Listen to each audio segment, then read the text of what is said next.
नमस्कार. माझे नाव पुन्हा महामदास केवळे आहे. माझ्या शाळेचे नाव कैलासवासी कदोबा काती मोगमती निवासी शाळा कटिवी तालुका पाची जिल्हा तेलुगू आहे. आज मी तुम्हाला सावित्रीबाईच्या वशीच्या पोटी सांगत आहे.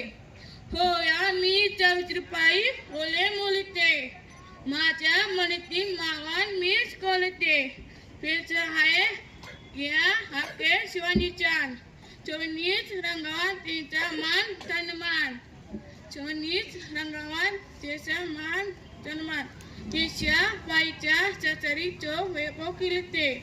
मी सावित्रीबाई फुले तुमच्यातील बरेच लोक मला ओळखत असतील.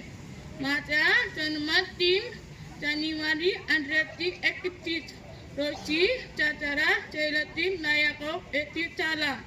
समून महाराष्ट्रात माझा जन्म अलगा तैनात म्हणून सातारा केला जातो. वयाच्या 9व्या वर्षी माझा ज्योतिबा फुले याच्याशी माझा विवाह झाला.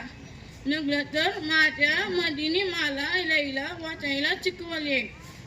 पुण्यात पेंटी वाड्यात त्यांनी मुलीची पहिली शाळा काढली.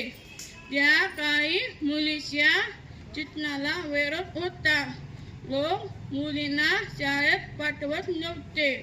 परंतु माझ्या मदीने मुले शिकत वण्यात समाजात विरोध बापांनी त्यांना पाण्याची ताक मिळावे यासाठी रद्दी शिक्षण सुरू केले आणि या शतकात मी त्याची ताट दिले.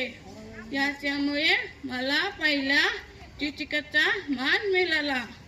पण समाजातील कॅनबर लोक मात्र याचा विरोध करू लागले. तरी हे मी मागे सरी नाही.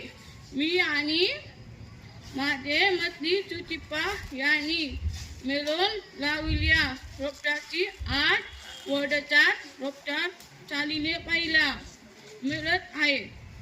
याचा मला अभिमान वाटतो.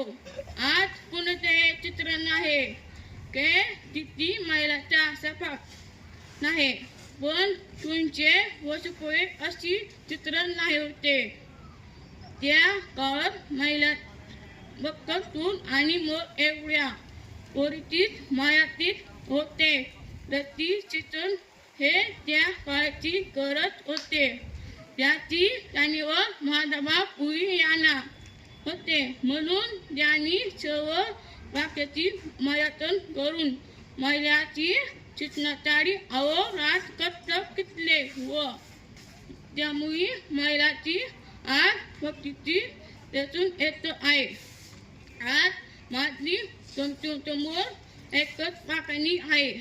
आता हे समाजातली मुलीवर अत्याचार होतात. मुले सोडत नाही. अशी काय मुली शिक्षणापासून वंचित आहे. आपल्या मुलींना शिक्षणापासून सुरू करू नका. मी सुरू केलेल्या काय तुम्ही सणी पुढे खेळून जाऊ अशी माझे मुलगी शिकले गती झाले. धन्यवाद.